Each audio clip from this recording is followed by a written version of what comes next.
بسم اللہ الرحمن الرحیم۔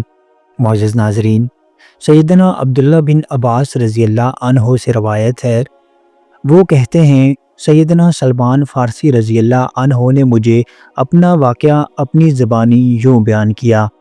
وہ کہتے ہیں میں اصبہان کا ایک فارسی باشندہ تھا۔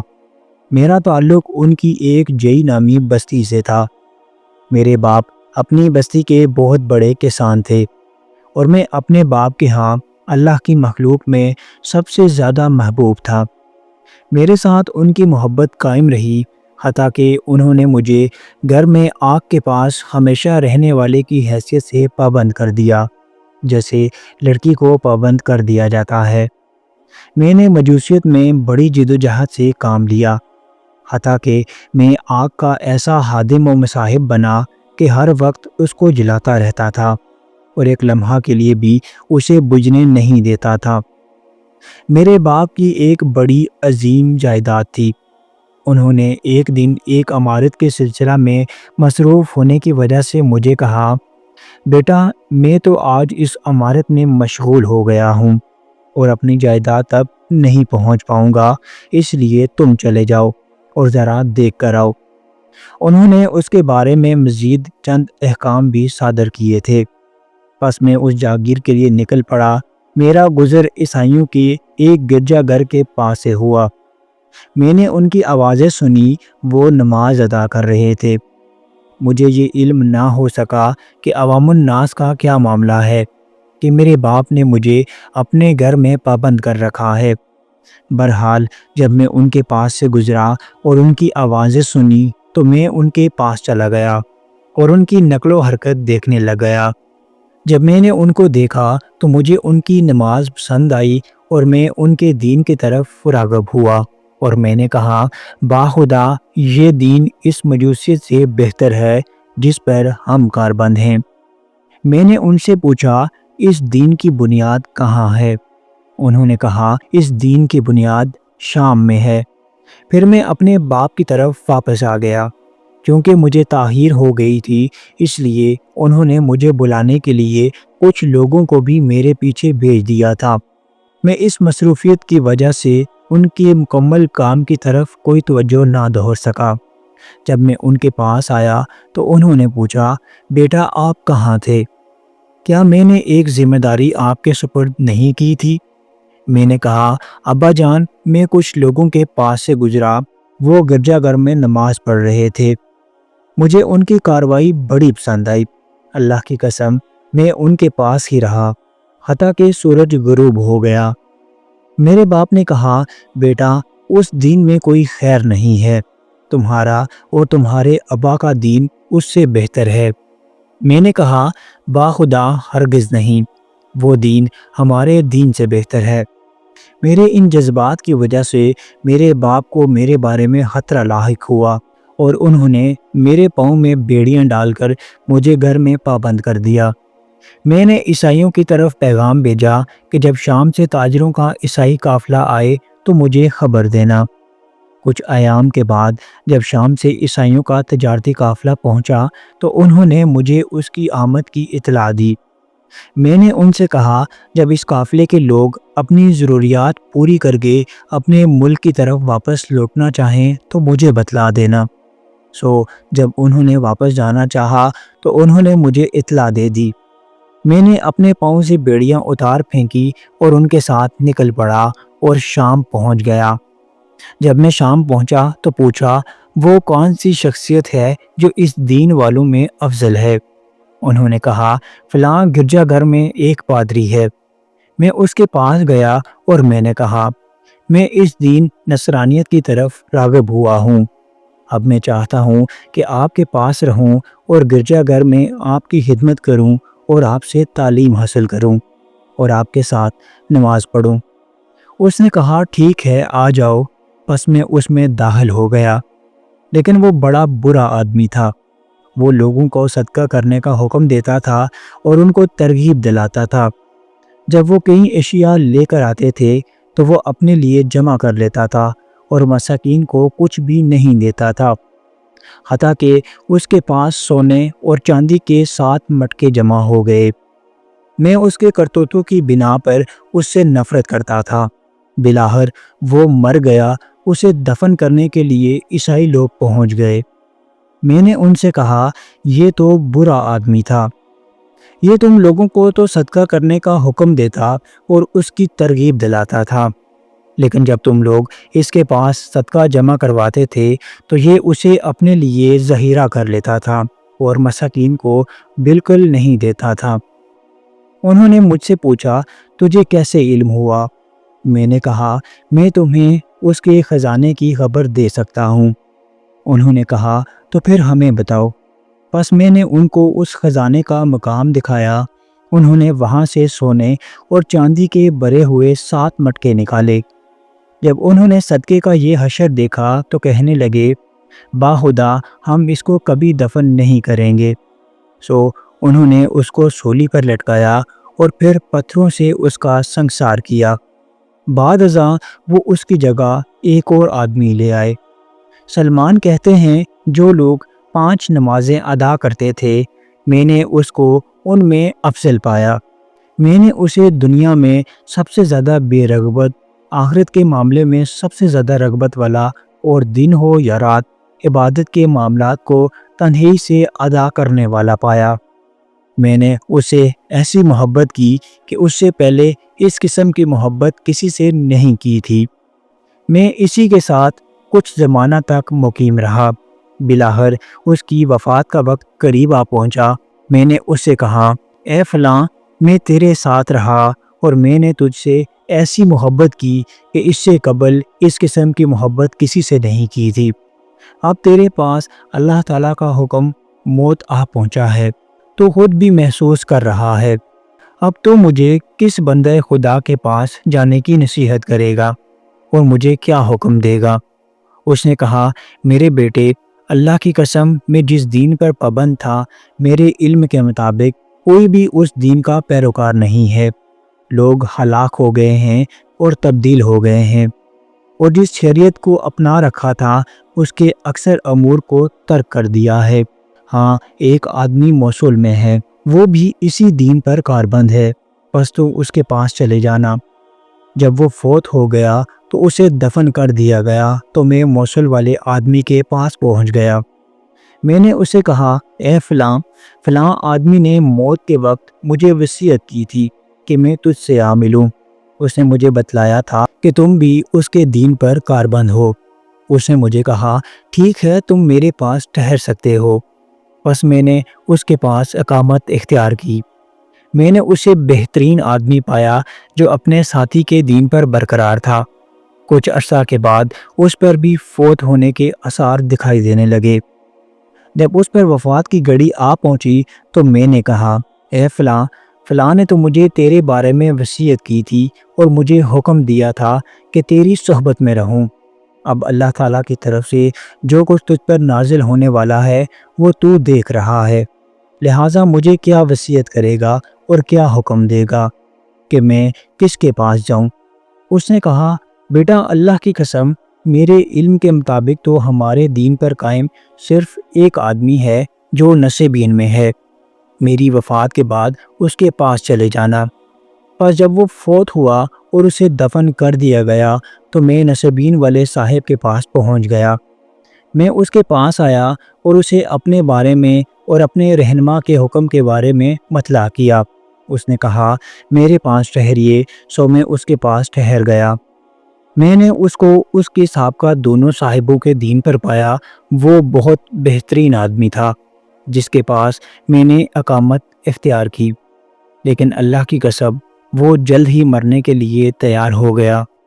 جب اس کی موت کا وقت آیا تو میں نے اسے کہا، اے فلاں، فلاں اللہ کے بندے نے مجھے فلاں کی صحبت میں رہنے کی نصیحت کی تھی، پھر اس نے تیرے پاس آنے کی نصیحت کی۔ اب تو مجھے کس کے پاس جانے کی وصیت کرے گا یا کیا حکم دے گا؟ اس نے کہا، میرے بیٹے، ہم تو ایسے آدمی کے بارے میں کوئی معلومات نہیں رکھتے جو ہمارے دین پر قائم ہو کہ تو اس کے پاس جا سکے۔ البتہ ایک آدمی اموریہ میں ہے، وہ دین کے معاملات میں ہماری طرح کا ہے۔ اگر تو چاہتا ہے تو اس کے پاس چلے جانا، کیونکہ وہ ہمارے دین پر برقرار ہے۔ بس جب وہ بھی مر گیا اور اسے دفن کر دیا گیا تو میں اموریہ والے بندہ خدا کے پاس پہنچ گیا اور اسے اپنا سارا ماجرا سنایا۔ اس نے کہا تم میرے پاس ٹھہرو۔ میں نے اس کی صحبت اختیار کر لی اور اسے اس کے اصحاب کی سیرت اور دین پر پایا۔ سیدنا سلمان رضی اللہ عنہ کہتے ہیں میں نے اس کے پاس رہ کر کمائی بھی کی، حتیٰ کہ میں کچھ گائیوں اور بکریوں کا مالک بن گیا، لیکن اس پر بھی اللہ تعالیٰ کا حکم نازل ہونے لگا۔ جب اس کی موت کا وقت قریب آ پہنچا تو میں نے اسے کہا اے فلاں، میں فلاں بندہ خدا کے پاس تھا، فلاں نے مجھے فلاں کے بارے میں، فلاں نے فلاں کے بارے میں، اور اس نے تیرے پاس آنے کی وصیت کی تھی۔ اب تو مجھے کس کی صحبت میں رہنے کی وصیت کرے گا اور مجھے کیا حکم دے گا؟ اس نے کہا میرے بیٹے، میں تو کسی ایسے شخص کو نہیں جانتا جو ہمارے دین پر کاربند ہو اور جس کے بارے میں تجھے حکم دے سکوں، لیکن اب ایک نبی کی آمد کا وقت قریب آ چکا ہے، اسے دین ابراہیمی کے ساتھ مابعوث کیا جائے گا، وہ عربوں کی سرزمین سے ظاہر ہوگا اور ایسے شہر کی طرف ہجرت کرے گا جو دو ہروں یعنی کالے پتھر والی زمینوں کے درمیان میں ہوگا اور ان کے درمیان کھجوروں کے درخت ہوں گے۔ اس کی اور علامات بھی ہوں گی جو مخفی نہیں ہوں گی۔ وہ ہدیہ یعنی بطور تحفہ دی گئی چیز کھائے گا، صدقہ نہیں کھائے گا، اور اس کے کندھوں کے درمیان مہر ختم نبوت ہوگی۔ اگر تجھے استطاعت ہے تو عرب کے ان علاقوں تک پہنچ جا۔ سیدنا سلمان رضی اللہ عنہ کہتے ہیں پھر وہ فوت ہو گیا اور اسے دفن کر دیا گیا۔ جب تک اللہ تعالیٰ کو منظور تھا میں اموریہ میں سکونت پذیر رہا۔ پھر میرے پاس سے بنو کلب قبیلے کا ایک تجارتی قافلہ گزرا۔ میں نے ان سے کہا اگر تم مجھے سرزمین عرب کی طرف لے جاؤ تو میں تم کو اپنی گائیں اور بکریاں دے دوں گا۔ انہوں نے کہا ٹھیک ہے، پس میں نے اپنی گائیں اور بکریاں ان کو دے دی اور انہوں نے مجھے اپنے ساتھ ملا لیا۔ جب وہ مجھے وادی کری تک لے کر پہنچے تو انہوں نے مجھ پر ظلم کیا اور بطور غلام ایک یہودی کے ہاتھ فروخت کر دیا۔ پس میں اس کے پاس ٹھہر گیا۔ جب میں نے کھجوروں کے درخت دیکھے تو مجھے امید ہونے لگی کہ یہ وہی شہر ہے جو میرے ساتھی نے بیان کیا تھا، لیکن یقین نہیں آ رہا تھا۔ ایک دن اس یہودی کا چچا زاد بھائی جس کا تعلق بنو قریظہ سے تھا مدینہ سے اس کے پاس آیا اور مجھے خرید کر اپنے پاس مدینہ میں لے گیا۔ اللہ کی قسم جب میں نے مدینہ کو دیکھا تو اپنے ساتھی کی بیان کردہ علامات کی روشنی میں اس کو پہچان گیا کہ یہی خاتم النبیین کا مسکن ہوگا۔ میں وہاں فروکش ہو گیا۔ ادھر اللہ تعالیٰ نے اپنے رسول کو مکہ مکرمہ میں مابعوث کر دیا۔ جتنے دن انہوں نے وہاں ٹھہرنا تھا وہ ٹھہرے، لیکن میں نے ان کی آمد کا کوئی تذکرہ نہیں سنا۔ دوسری بات یہ بھی ہے کہ میں غلامی والے شغل میں مصروف رہتا تھا۔ بالآخر نبی کریم صلی اللہ علیہ وآلہ وسلم ہجرت کر کے مدینہ تشریف لے آئے۔ اللہ کی قسم ایک دن میں اپنے آقا کے پھلدار کھجور کے درخت کی چوٹی پر کوئی کام کر رہا تھا۔ میرا مالک بیٹھا ہوا تھا۔ اس کا چچا زاد بھائی اچانک اس کے پاس آیا اور کہنے لگا اللہ تعالیٰ بنو قلعہ کو ہلاک کرے، وہ قبا میں مکہ سے آنے والے ایک آدمی کے پاس جمع ہیں اور ان کا خیال ہے کہ وہ نبی ہے۔ جب میں نے اس کی یہ بات سنی تو مجھ پر اس قدر کپکپی طاری ہو گئی کہ مجھے یہ گمان ہونے لگا کہ اپنے مالک پر گر جاؤں گا۔ میں کھجور کے درخت سے اترا اور اس کے چچا زاد بھائی سے کہنے لگا تم کیا کہہ رہے ہو؟ تم کیا کہہ رہے ہو؟ اس بات سے میرے آقا کو غصہ آیا اور اس نے مجھے زور سے مکہ مارا اور کہا تیرا اس بات سے کیا تعلق ہے؟ جا اپنا کام کر۔ میں نے کہا کوئی تعلق نہیں، بس ذرا بات کی چھان بین کرنا چاہتا تھا۔ سیدنا سلمان رضی اللہ عنہ کہتے ہیں میرے پاس میرا جمع کیا ہوا کچھ مال تھا۔ جب شام ہوئی تو میں نے وہ مال لیا اور قبا میں رسول اللہ صلی اللہ علیہ وآلہ وسلم کے پاس پہنچ گیا۔ میں آپ صلی اللہ علیہ وآلہ وسلم کے پاس گیا اور کہا مجھے یہ بات موصول ہوئی ہے کہ آپ کوئی صالح آدمی ہیں اور آپ کے اصحاب غریب اور حاجت مند لوگ ہیں۔ یہ میرے پاس کچھ صدقے کا مال ہے، میں نے آپ لوگوں کو ہی اس کا زیادہ مستحق سمجھا ہے۔ پھر میں نے وہ مال آپ صلی اللہ علیہ وآلہ وسلم کے قریب کیا، لیکن آپ صلی اللہ علیہ وآلہ وسلم نے اپنے صحابہ سے فرمایا تم لوگ کھا لو۔ آپ صلی اللہ علیہ وآلہ وسلم نے خود اپنا ہاتھ روک لیا اور نہ کھایا۔ میں نے دل میں ہی کہا کہ اس بندہ خدا کے نبی ہونے کی ایک نشانی تو پوری ہو گئی ہے۔ پھر میں چلا گیا اور مزید کچھ مال جمع کیا۔ اب رسول اللہ صلی اللہ علیہ وآلہ وسلم مدینہ میں منتقل ہو چکے تھے۔ پھر وہ مال لے کر میں آپ صلی اللہ علیہ وآلہ وسلم کے پاس آیا اور کہا میرا آپ کے بارے میں خیال ہے کہ آپ صدقے کا مال نہیں کھاتے، اس لیے یہ ہدیہ یعنی تحفہ ہے، میں اس کے ذریعے آپ کی عزت کرنا چاہتا ہوں۔ رسول اللہ صلی اللہ علیہ وآلہ وسلم نے وہ چیز خود بھی کھائی اور اپنے صحابہ کو بھی کھانے کا حکم دیا، سو انہوں نے بھی کھائی۔ یہ منظر دیکھ کر میں نے دل میں کہا دو علامتیں پوری ہو گئی ہیں۔ سیدنا سلمان رضی اللہ عنہ کہتے ہیں میں تیسری دفعہ جب رسول اللہ صلی اللہ علیہ وآلہ وسلم کے پاس آیا تو وہ بقیع الغرقد میں تھے۔ آپ صلی اللہ علیہ وآلہ وسلم کسی صحابی کے جنازہ کی خاطر وہاں آئے ہوئے تھے۔ آپ صلی اللہ علیہ وآلہ وسلم پر 2 چادریں تھیں۔ آپ اپنے صحابہ میں تشریف فرما تھے۔ میں نے آپ صلی اللہ علیہ وآلہ وسلم کو سلام کہا، پھر آپ کی پیٹھ پر نظر ڈالنے کے لیے گھوما تاکہ دیکھ سکوں آیا کہ وہ ختم نبوت والی مہر بھی ہے جس کی پیشن گوئی میرے ساتھی نے کی تھی۔ جب رسول اللہ صلی اللہ علیہ وآلہ وسلم نے مجھے گھومتے ہوئے دیکھا تو آپ پہچان گئے کہ میں آپ صلی اللہ علیہ وآلہ وسلم کے کسی وصف کی جستجو میں ہوں۔ بس آپ صلی اللہ علیہ وآلہ وسلم نے اپنی چادر اپنی پیٹھ سے ہٹا دی۔ میں نے مہر نبوت دیکھی اور اسے پہچان گیا۔ پھر میں آپ صلی اللہ علیہ وآلہ وسلم پر ٹوٹ پڑا اور آپ کے بوسے لینے اور رونے لگا۔ رسول اللہ صلی اللہ علیہ وآلہ وسلم نے مجھے فرمایا پیچھے ہٹو، پس میں پیچھے ہٹ گیا۔ اے ابن عباس، پھر میں نے آپ صلی اللہ علیہ وآلہ وسلم کو اپنا سارا ماجرا اسی طرح سنایا جیسے تجھے سنایا ہے، اور رسول اللہ صلی اللہ علیہ وآلہ وسلم کو یہ بات اچھی لگی کہ یہ واقعہ آپ کے صحابہ بھی سنیں۔ پھر سیدنا سلمان رضی اللہ عنہ غلامی کی وجہ سے مشغول رہے اور غزوہ بدر اور غزوہ احد میں رسول اللہ صلی اللہ علیہ وآلہ وسلم کے ساتھ شریک نہ ہو سکے۔ سیدنا سلمان رضی اللہ عنہ کہتے ہیں ایک دن رسول اللہ صلی اللہ علیہ وآلہ وسلم نے مجھے فرمایا سلمان اپنے مالک سے مکاتبت کر لو۔ بس میں نے اپنے آقا سے اس بات پر مکاتبت کر لی کہ میں اس کے لیے 300 کھجور کے چھوٹے درخت زمین سے اکھاڑ کر اس کی جگہ پر لگاؤں گا اور مزید اسے 40 اوقیے دوں گا۔ رسول اللہ صلی اللہ علیہ وآلہ وسلم نے فرمایا اپنے بھائی سلمان کی مدد کرو۔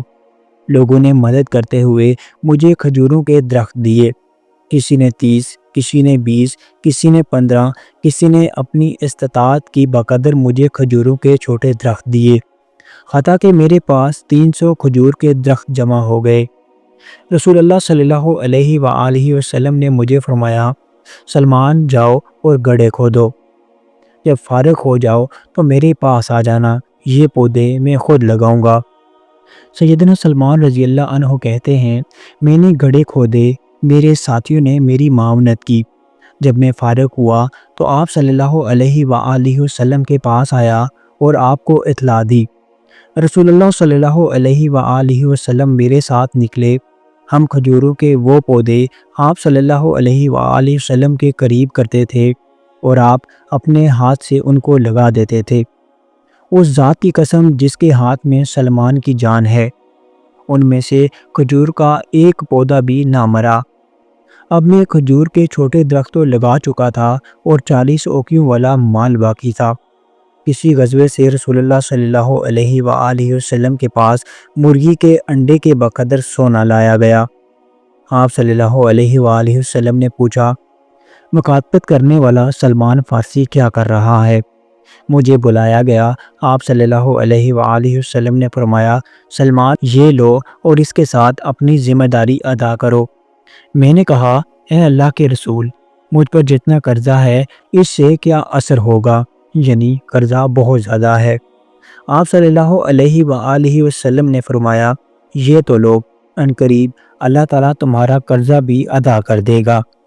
اس ذات کی قسم جس کے ہاتھ میں سلمان کی جان ہے، میں نے وہ لے لیا اور اس میں سے ان عقاؤں کو 40 اوقیے تول کر دیے، ان کا پورا حق ادا کر دیا اور آزاد ہو گیا۔ پھر میں رسول اللہ صلی اللہ علیہ وآلہ وسلم کے ساتھ غزوہ خندق میں حاضر ہوا اور اس کے بعد کوئی غزوہ مجھ سے نہ رہ سکا۔